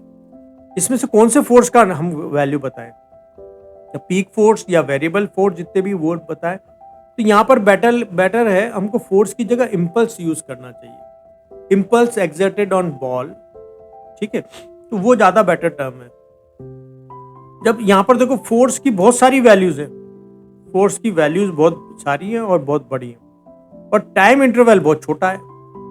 तो एक बहुत लार्ज नंबर और एक बहुत स्मॉल नंबर, दोनों का मेजरमेंट मुश्किल है। बहुत छोटा सा टाइम इंटरवल भी हमको नापना मुश्किल होगा, और इतने सारे फोर्सेस की वैल्यू नापना भी मुश्किल होगा। जैसे एग्जांपल बताओ तो एक बहुत बड़ा नंबर मान लो,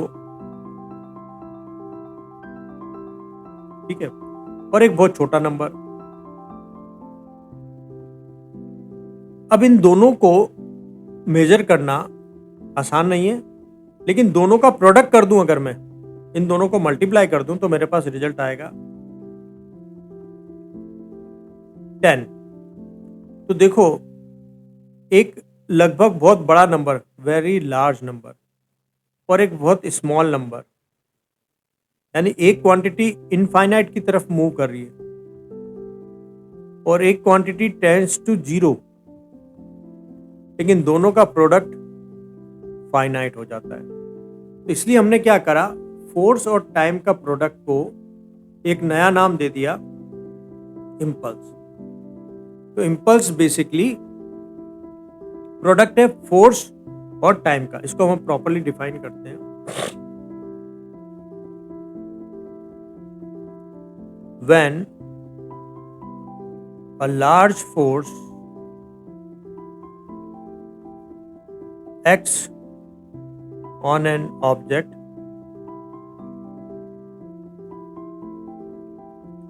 for very short interval of time, then product of force and time is defined as impulse. It is vector quantity. इसका SI यूनिट है न्यूटन सेकेंड, और डायरेक्शन इसकी है फोर्स के अलावा। जो फोर्स की डायरेक्शन है, इम्पल्स की भी डायरेक्शन वही है। अब इस पर कितने टाइप के क्वेश्चंस बन सकते हैं उसकी हम बात करेंगे। पहले तो यहां तक बताएं, कोई डाउट है क्या?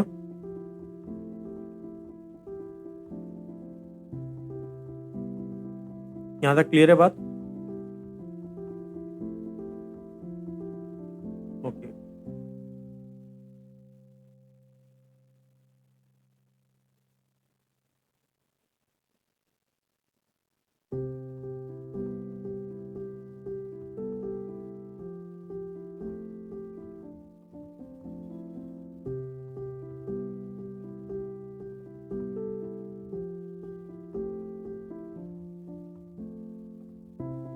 उससे पहले हम इम्पल्स मोमेंटम थ्योरम समझते हैं। देखो, हमको पता है कि फोर्स इक्वल टू होता है rate of change of linear momentum. तो हम वैसा लिख सकते हैं, change in linear momentum equal to force into dt। दोनों साइड को इंटीग्रेट करो। देखो, फोर्स इनटू dt जो है, इट इज इम्पल्स। ओके, तो dp का इंटीग्रेशन p हो जाएगा, p इनिशियल से p फाइनल, और dj का इंटीग्रेशन j हो जाएगा। तो df और dp इक्वल टू j, या impulse equal to change in linear momentum. इसी को हम बोलते हैं impulse momentum theorem.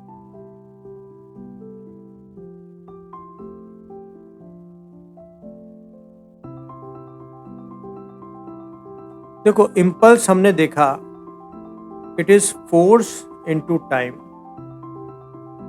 It is equal to change in linear momentum. और एक और चीज, तो ये जो होता है ना J, वो F डॉट dt का इंटीग्रेशन होता है, और it is equal to area under FT graph. ये हमने मैथमेटिकल टूल में समझ लिया था।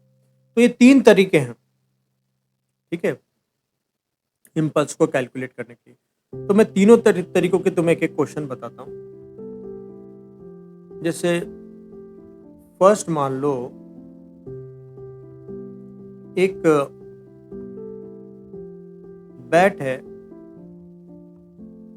एक बॉल इसकी तरफ आ रही है, मान लो 10 मीटर पर सेकंड से। ये बहुत हाई स्पीड है, लेकिन मैं अभी कैलकुलेशन को आसान करने के लिए ऐसा बता रहा हूं। और इससे कोलाइड होती है, और फिर ये बॉल 37 डिग्री पर मान लो सेम स्पीड से ही चली जाती है, या 20 मीटर पर सेकंड से, मान लो मीटर पर सेकंड से चली जाती है। और ये जो कांटेक्ट है ये मान लो 0.8 सेकंड तक रहता है। तो तुम्हें एक क्वेश्चन फाइंड आउट करना है, इम्पल्स जो बैट ने बॉल पर एग्जर्ट किया, और दूसरा एवरेज फोर्स, है ना। जैसे हमको पता है ना कि इम्पल्स जो होगा वो फोर्स डॉट dt होगा, तो एवरेज फोर्स जो है हम वो निकाल सकते हैं इम्पल्स अपॉन टाइम से। ठीक है, तो अभी मैं तुमको 1 मिनट दूंगा ट्राई करने के लिए, ट्राई करके फिर बताऊंगा।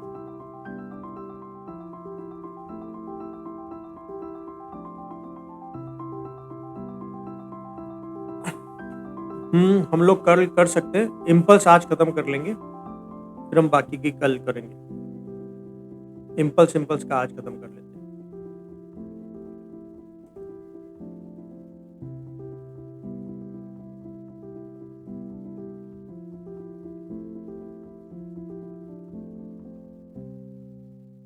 बस 5-10 मिनट और हम क्लास लेते हैं, फिर उसके बाद कल कंटिन्यू करेंगे।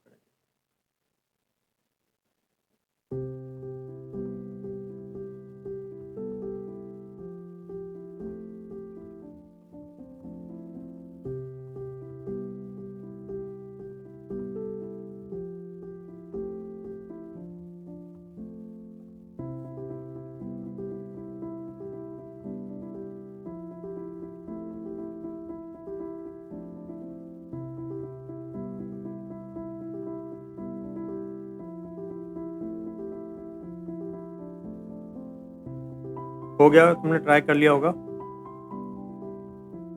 तो देखो, इम्पल्स निकालने के लिए हमारे पास एक तरीका है कि अगर हम चेंज इन लीनियर मोमेंटम निकाल दें। अच्छा, बॉल का मास है 100 ग्राम, तो फाइनल माइनस इनिशियल करना होगा। अब इनिशियल लीनियर मोमेंटम, जैसे मान लो मैं कोऑर्डिनेट एक्सिस ले लेता हूँ, ये डायरेक्शन में मान लेता हूँ x और ये मान लेता हूँ मैं y। ठीक है, तो अभी बॉल नेगेटिव डायरेक्शन में जा रही है विथ 10 मीटर से, तो माइनस आई कैप लगा देंगे। फाइनल अगर हमको जब मोमेंटम नहीं तो इनिशियल वेलोसिटी है एक्चुअली में,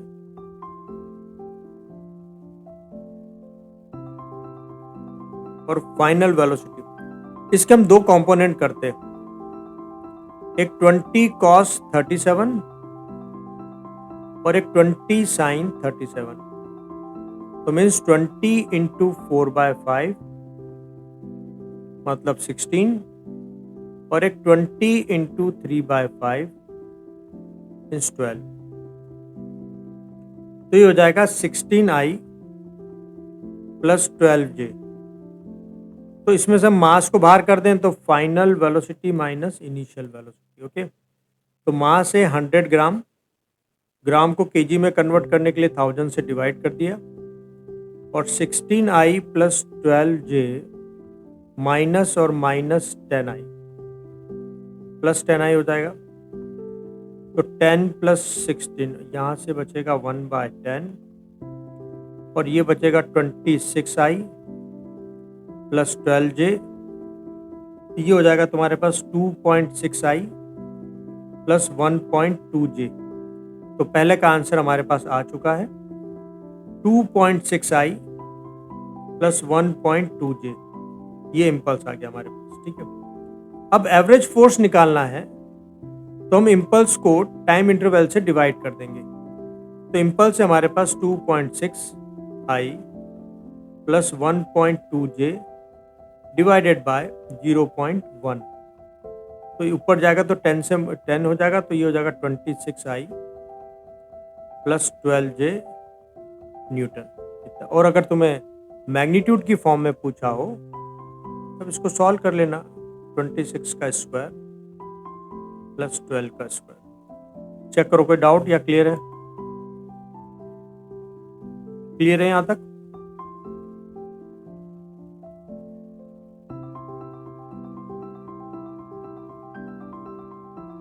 ओके, अब मैं इसका तुम्हें सेकंड फॉर्मेट बताता हूँ।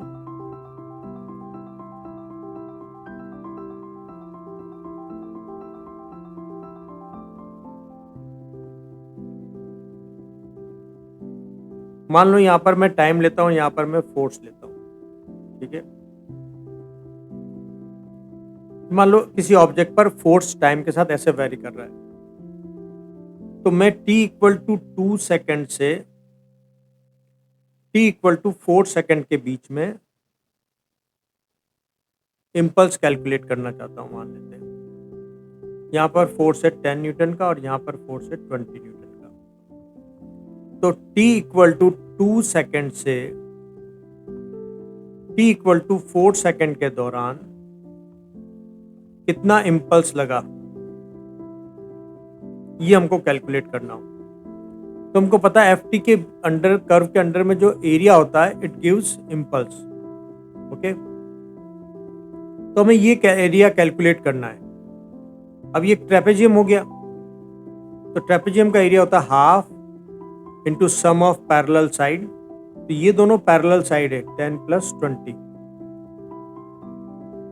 Into perpendicular distance between them, तो 2। तो ये हो जाएगा 30 न्यूटन सेकेंड। तो ये इम्पल्स का वैल्यू हो जाएगा। तो इस तरह का भी तुमको क्वेश्चन आ सकता है, ओके। यहाँ तक कोई डाउट?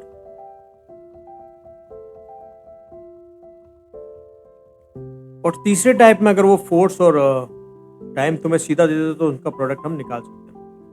तो आज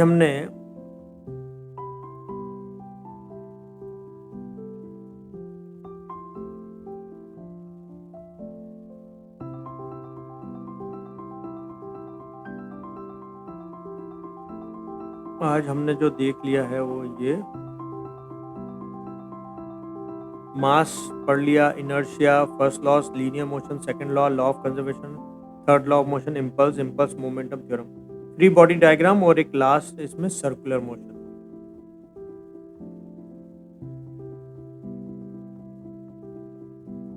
दो हमको और पढ़ने इसको।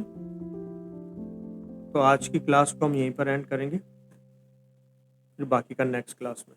क्लियर है बात?